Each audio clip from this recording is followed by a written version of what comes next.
உலகத்திலே எனக்கு மகிழ்ச்சியானது எதுன்னு கேளு, சிறையில் இருக்கிறதா.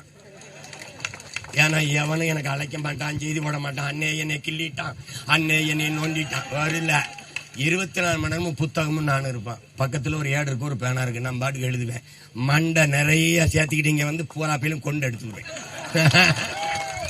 இப்பவே கேட்கிற கேள்விக்கு பதில் இல்லை. அந்த காவலர் கெஞ்சுவாரு, ஐயா ஐயா ஐயா ஐயா ஐயா நீங்க கொஞ்சம் தூங்கிட்டியா, காலையில எந்திரிச்சு படிக்கலாம் இல்லைங்க ஐயா, ஏயா அப்படின்னு.